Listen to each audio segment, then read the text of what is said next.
الحمد للہ رب العالمین والصلاة والسلام علی سید المرسلین اما بعد فاعوذ باللہ من الشیطان الرجیم بسم اللہ الرحمن الرحیم۔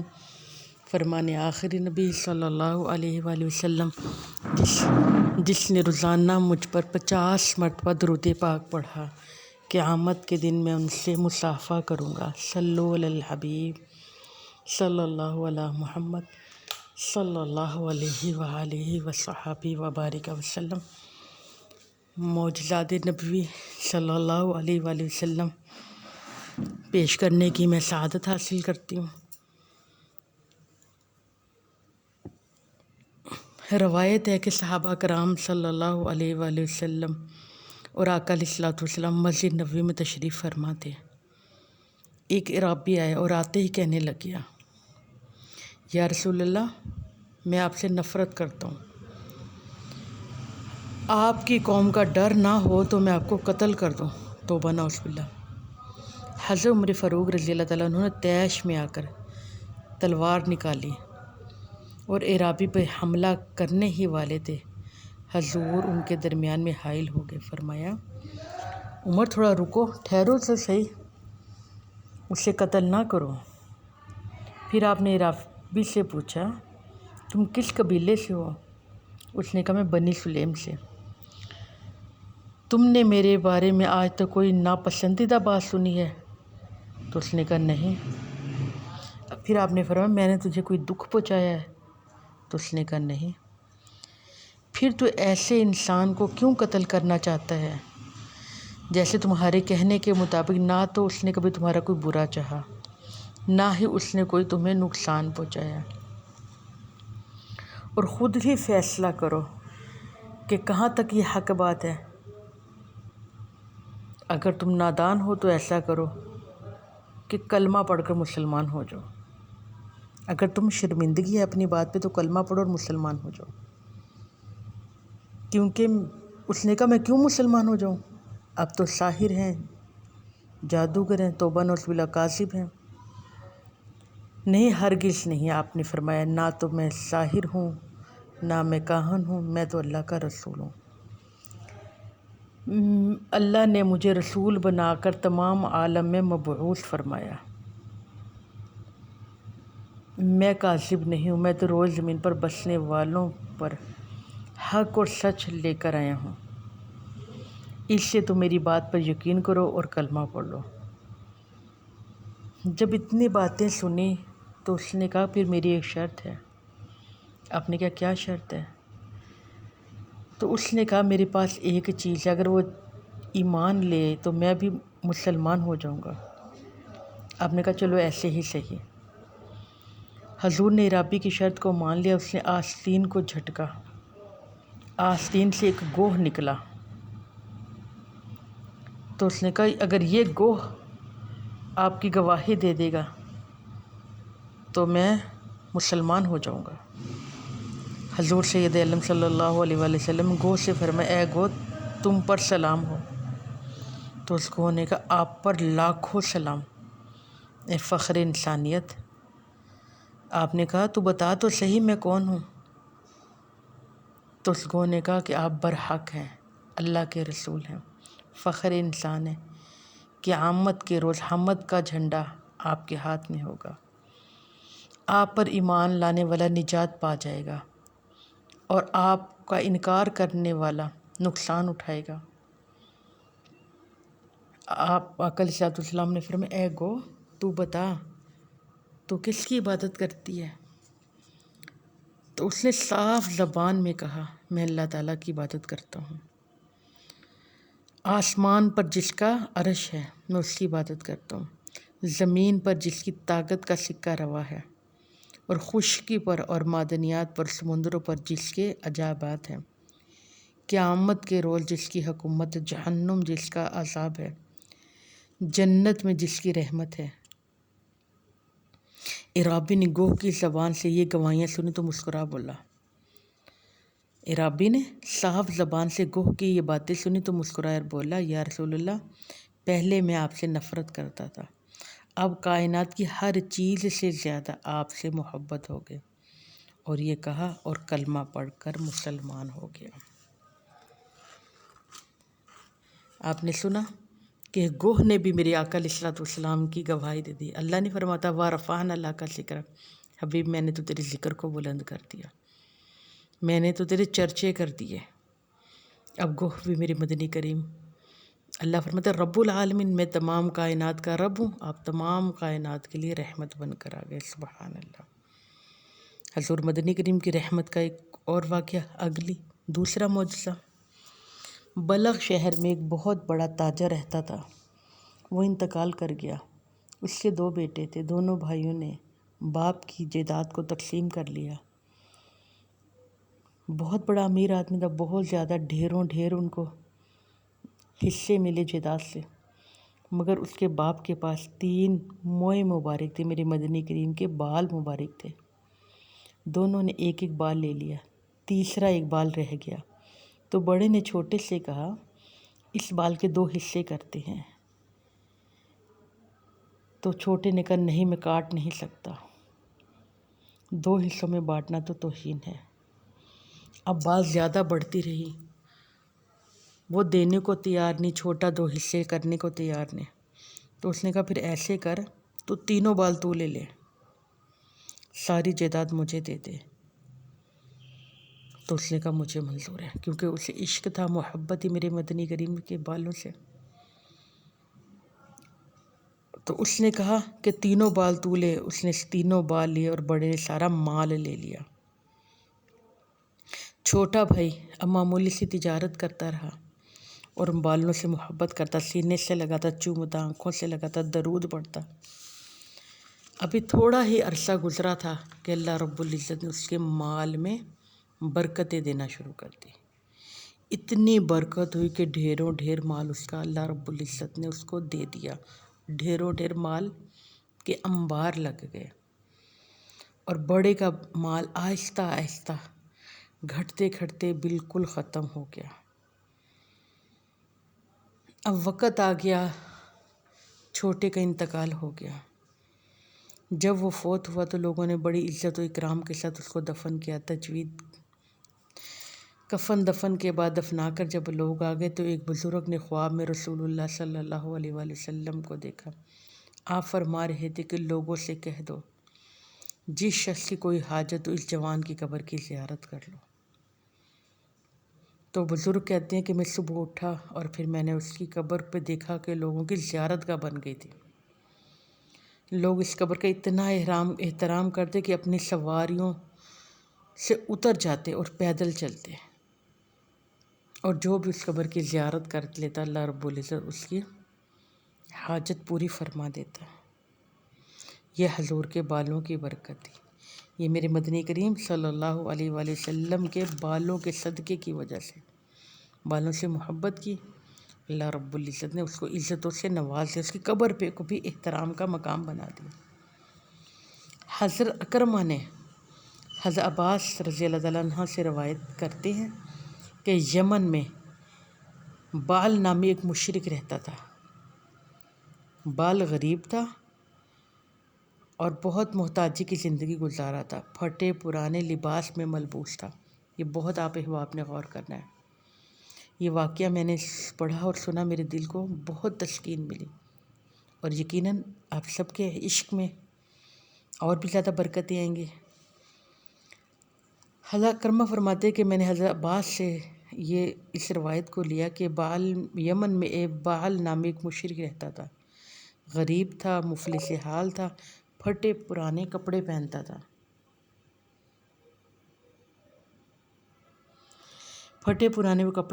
تھا، دن کے وقت درختوں کے سائے کے نیچے سوتا تھا، راتیں ویرانے میں گزرتی تھی،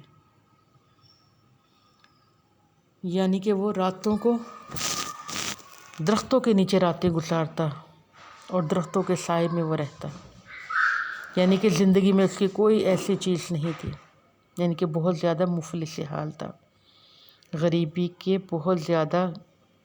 میں پھنسا ہوا تھا۔ جب آقا علیہ الصلوۃ والسلام کا چرچا اس بال نے سنا تو مدینہ منورہ آ گیا اور اسلام قبول کر لیا۔ آپ نے اس کو اصحاب صوفہ میں شامل کر لیا۔ اب اس کا گزارا جو کی روٹی یا کھجور پر تھا۔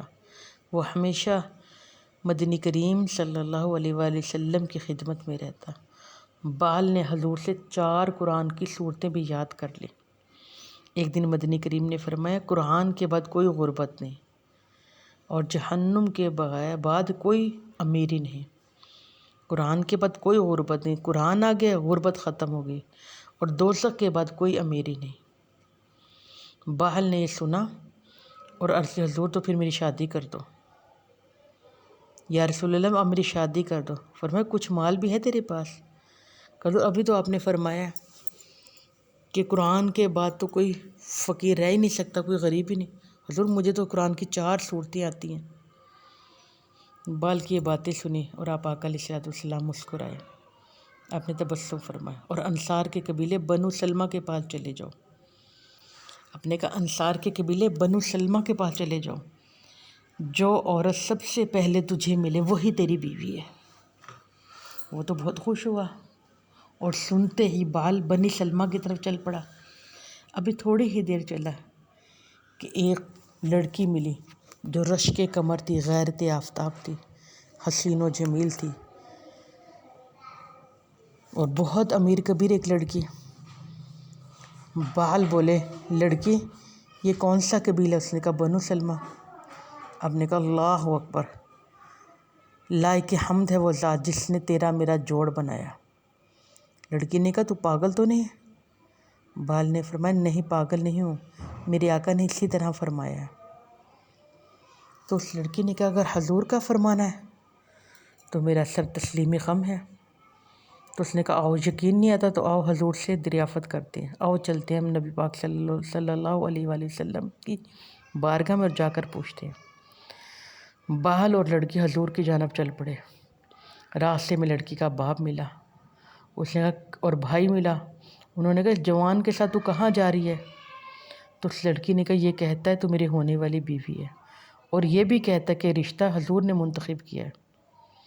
میں حضور سے دریافت کرنے جا رہی ہوں کہ حضور سچ بھی ہے کہ نہیں۔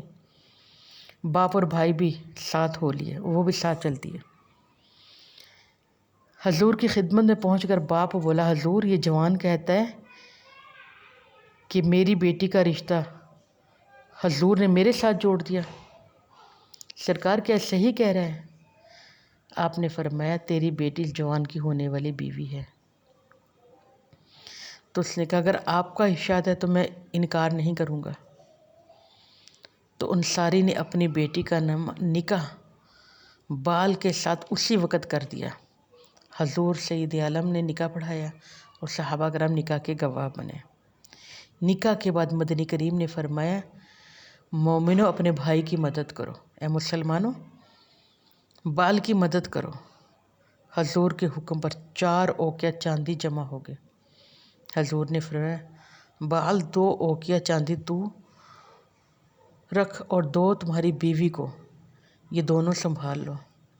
بیوی نے اپنا حصہ لے لیا اور بال نے کہا میرا حصہ بھی میری بیوی کو دے دو۔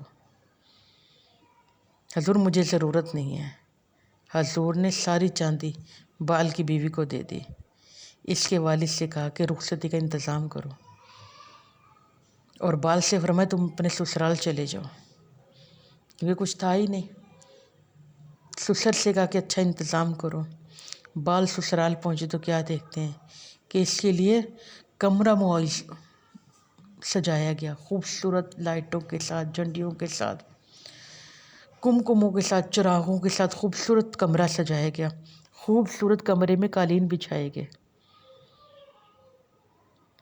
اور خوبصورت پردے وغیرہ لگائے گئے۔ چراغوں کی روشنی تو کمرے کی خوبصورتی کو اور بھی 4 چاند لگا دیا، اور بال کے ساتھ اس کی نوبیاتا تخت پر بیوی کو بٹھا دیا، اور بال کے لیے پرتکلف دعوت کا اہتمام ہوا۔ طرح طرح کے کھانے سجا دیے گئے، ہر نعمت اس دسترخوان پر تھی۔ بال نے کھانا کھایا، فارغ ہوتے ہی بال نے وضو کیا، 2 رکعت نماز نفل کی نیت کے لیے کھڑے ہو گئے اور اپنے مقصد پہ خدا کا شکر ادا کرنے لگے۔ دعا کے بعد بال نے پھر نفل شروع کیے، پھر دعا مانگی، پھر نفل، پھر دعا، پھر نفل، پھر نفل، حتیٰ کہ صبح تک وہ نفل ہی پڑھتے رہے۔ فجر کی نماز انہوں نے حضور کے پیچھے ادا کی، سارا دن نبی پاک صلی اللہ علیہ وسلم کی خدمت میں حاضر رہے، ظہر، عصر، مغرب، حتیٰ کہ عشاء بھی حضور کے پاس ہی پڑھی۔ عشاء کے بعد پھر اپنے سسرال آ گئے۔ پھر بڑے لذیذ کھانے، بڑا لذیذ دسترخوان لگایا گیا، بڑی نعمتیں سجائی گئی۔ پھر کھانا کھایا، فارغ ہوئے تو جا نماز پر آ گئے۔ پھر نماز پڑھتے رہے، صبح تک نماز ہی پڑھتے رہے، نفل پڑھتے رہے۔ 3 دن اسی طرح گزر گئے۔ چوتھی رات دلہن کی والدہ نے پوچھا خاوند کے بارے میں، کیا وہ تیرے ساتھ بات کی ہے، وہ تیرے ساتھ رہا؟ تو بولی ابا جان میرا شوہر بھی عجیب ہے، عجیب اس کا ذوق اور شوق ہے، نماز کے سوا وہ کچھ جانتا ہی نہیں، اسے کچھ معلوم نہیں، صبح رات سے لے کر صبح تک وہ نماز ہی پڑھتا رہتا ہے۔ دلہن کے والد نے حضور سے عرض کی، حضور بال سے فرمایا کہ حضور بال کسی بیوی کے قریب ہی نہیں گیا۔ آپ نے فرمایا کس چیز نے تجھے روکے رکھا ہے بال؟ بیوی سے۔ کہ یا رسول اللہ میں نے تمام راتیں قیام اور سجدے میں گزاری، دراصل مجھے اپنا ماضی یاد آ گیا۔ حضور اسلام لانے سے پہلے میں مشرک تھا، میں بتوں کو پوجتا تھا، حضور میرا کوئی مکان نہیں تھا، حضور میرا کوئی ٹھکانہ نہیں تھا، میں رات ویرانوں میں گزارتا تھا، دن درختوں کے سائے کے نیچے گزارتا تھا، حضور ادھر ادھر بھٹکتے پھرتا تھا، حضور کوئی منہ نہیں لگاتا تھا، حضور میری کوئی عزت نہیں تھی، حضور میری کوئی قدر نہیں تھی۔ پھر دیکھو میرا نصیب، میں آپ کی خدمت میں آ گیا، میں نے اسلام قبول کیا۔ آپ کے زیر سائے مجھے اللہ کے قرآن کی چند صورتیں بھی یاد ہو گئے۔ قرآن کی صورتوں سے میرا سینہ شاد ہو گیا اور میرا سینہ ایمان کی روشنی سے جگمگانے لگا۔ حضور آپ نے میرا عقد جب اس لڑکی سے کیا تو اس کا حسن و جمال دیکھ کر تو میں بہت زیادہ متاثر ہوا۔ حضور اتنی خوبصورت بیوی تو میرے تصور بھی نہیں تھی،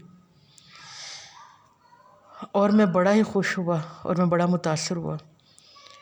ان نعمتوں کا تو میں تصور بھی نہیں کر سکتا جتنا میرے رب نے مجھ پہ نعمتوں کی برسات کر دی۔ بال نے بات جاری رکھتے ہوئے کہا، حضور ان 4 صورتوں میں سے ایک صورت نے مجھ پر اضطراب یعنی کہ بے چینی پیدا کر دی، اور میں دن رات اس کی حمد و ثنا میں مصروف ہو گیا۔ حضور نے فرمایا کون سی صورت نے تجھے مضطرب کیا یعنی کہ پریشان کر رکھا ہے؟ تو بال نے کہا، حضور الہاکم التکاثر حتی زرتم المقابر۔ یا رسول اللہ اس میں رب تعالیٰ ارشاد فرماتا ہے لا تسألن یومئذ عن النعیم، کہ تم سے قیامت کے دن نعمتوں کے بارے میں ضرور پوچھ گچھ ہوگی۔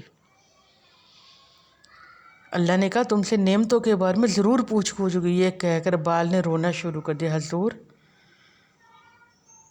جب اللہ پوچھے گا تو میں کس طرح ان کے سوالوں کے جواب دوں گا؟ بال باتیں کر رہا تھا اور رو رہا تھا، اور میرے مدنی کریم بھی آپ دیدہ ہو گئے۔ صحابہ کرام علیہ رضوان نے بھی زاروں کی طرح رونا شروع کر دیا، وہ بھی روتے رہے۔ ابھی 1 ہفتہ نہ گزرا تھا کہ ایک شخص نے آگے کہا، حضور بال انتقال کر گیا۔ آپ نے کہا انا للہ و انا الیہ راجعون۔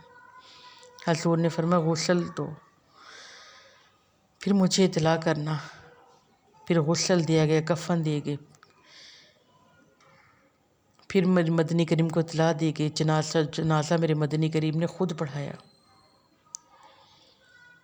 اور پھر فرمایا ہم نے تمہارے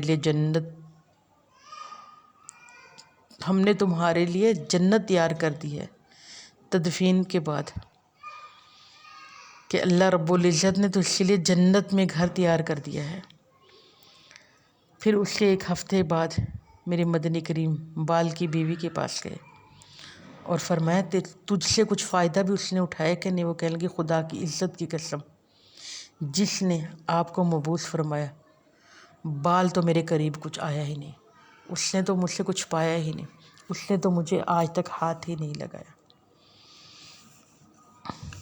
اس سے پتہ چلا اللہ کی نعمتوں کا شکر کرنا ان احباب نے ہمیں بتایا کہ کس طرح ہمیں اللہ کا شکر ادا کرنا چاہیے۔ جی ایک اور معجزہ میرے مدنی کریم صلی اللہ علیہ وآلہ وسلم کا، ایک غزوہ میں حضور صلی اللہ علیہ وآلہ وسلم نے 2 امیروں کے ساتھ ایک غریب کو لاحق کر دیا تاکہ وہ غریب ان کی خدمت کرتا رہے۔ حضرت سلیمان فارسی کو بھی حضور نے 2 امیروں کے ساتھ کر دیا۔ ایک دن سلیمان اشیاء ضروریہ مہیا نہ کر سکا تو دونوں امیروں نے کہا کہ جاؤ حضور کی بارگاہ میں آج کچھ کھانا لے کر آؤ۔ جب سلیمان تشریف لے گئے تو انہوں نے غیبت کرنی، کہا کھانا نہیں لائے گا، جب کنویں کے پاس پہنچے گا تو پانی ختم ہو جائے گا۔ جب حضرت سلیمان فارسی رضی اللہ تعالیٰ عنہ مدنی کریم کے پاس گیا، آپ نے فرمایا کہ انہیں کھانے کی ضرورت نہیں ہے، انہوں نے تو پہلے انسان کا گوشت کھا لیا، جاؤ ان کو جا کر کھو۔ حضرت سلیمان فارسی نے جب نبی پاک کا پیغام ان تک پہنچایا تو دونوں حضور کی بارگاہ میں حاضر، حضور ہم نے تو صبح سے کچھ نہیں کھایا، ہم نے انسان کا گوشت نہیں کھایا۔ حضور آپ نے فرمایا نہیں تم نے کھایا۔ حضور ہم نے کچھ بھی نہیں کھایا، آپ کرے انسان کا گوشت کھایا۔ حضور ہم نے کھایا کچھ نہیں۔ آپ نے فرمایا نہیں تم نے کھایا ہے، تمہارے لبوں پر خون کے دھبے دکھائی دے رہے ہیں۔ کہا آج کوئی چیز دستیاب نہیں تھی، آج ہم نے کچھ نہیں کھایا۔ آپ نے فرمایا یہ کیسے ہو سکتا ہے کہ تم نے تو مسلمان بھائی کی غیبت کی ہے؟ اور پھر فرمایا کیا تم مردار کھانا گوارا کرو گے؟ کہا نہیں یا رسول اللہ۔ فرمایا جب تم مردار کھانے سے نفرت کرتے تو تمہیں غیبت سے بھی نفرت کرنی چاہیے۔ یہ کہہ کر میرے سرکار نے فرمایا جو کسی مسلمان بھائی کی غیبت کرتا ہے وہ ایسے ہے جیسے کہ اس نے کسی مسلمان بھائی کا گوشت کھا لیا۔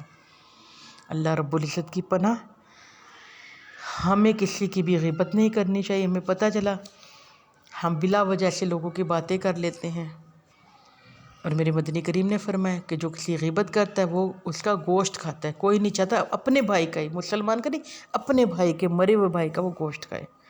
استغفر اللہ۔ ایک اور روایت حضرت انس، معجزہ میرے آقا علیہ السلام کا، حضرت انس سے روایت ہے کہ حضرت صدیق اکبر صلی اللہ علیہ وآلہ وسلم نے فرمایا جب ہم غار میں تھے تو کافر کے اپنے سر پر موجود پایا، اور میں نے مدنی کریم صلی اللہ علیہ وآلہ وسلم سے عرض کی حضور اگر ان کافروں نے جب ہجرت کر کے آپ جا رہے تھے مکے سے مدینے کی طرف تو اپنے، آپ غار ثور میں تھے، کہا اپنے قدموں کی طرف دیکھ لیں گے تو ہمیں پا لیں گے۔ تو آقا علیہ السلام نے فرمایا صدیق اکبر تو ڈرنے کی کوئی بات نہیں، ہم 2 ہیں اور تیسرا ہمارے ساتھ ہمارا خدا ہے۔ یہ کہہ کر مدنی کریم نے ایک غار کے کونے پر اپنا ہاتھ پھیرا تو وہاں ایک بڑا سا دروازہ بن گیا، سامنے ایک بڑا سمندر ٹھاٹا مارتے نظر آیا، اور کنارے پر ایک تیار کشتی نظر آئی۔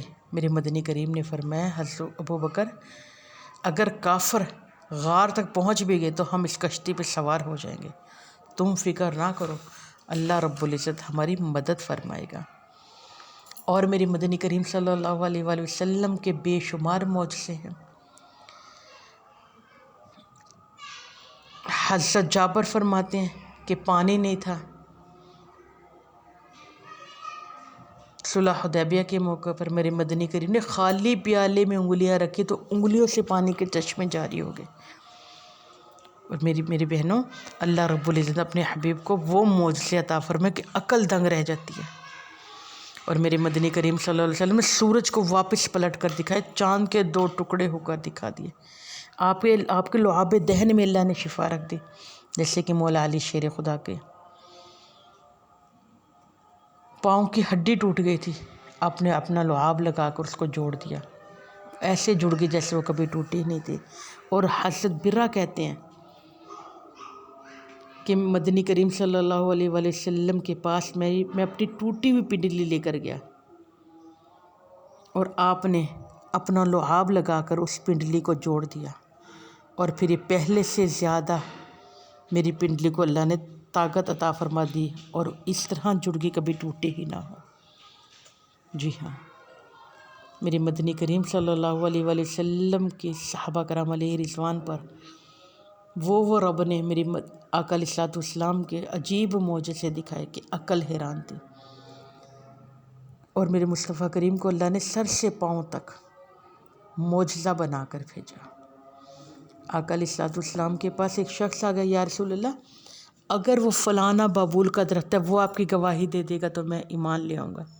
اپنے فرمایا میں نہیں کہتا تو خود اس بابول کے درخت کو کہہ دے۔ تو جا کر اس کو کہا، وہ اس طرح دوڑے ہوئے آیا جیسے کہ کوئی غلام دوڑتے ہوئے آتا ہے، اور آپ نے اسے فرمایا اے بابول کے درخت میں کون ہوں؟ تو اس نے 3 مرتبہ گواہیاں دی ہیں کہ آپ اللہ کے سچے رسول ہیں، آپ اللہ کے سچے رسول ہیں، اللہ کے سچے رسول ہیں، اور میں ایمان لاتا ہوں لا الہ الا اللہ محمد رسول اللہ۔ تو پتھروں نے ابو جہل کے ہاتھ میں کلمہ پڑھ لیا۔ میری مدنی کریم کے بہت زیادہ معجزے ہیں۔ انشاءاللہ پھر آج کے لیے اتنا ہے، اسی کو سنیں اور بار بار سنیں۔ اللہ رب العزت مجھے اور آپ سب کا عشق رسول عطا فرما دے، آمین اللہم آمین۔ صلو علی الحبیب صلی اللہ علی محمد صلی اللہ علیہ وآلہ وصحبہ وازواجہ وبارک وسلم۔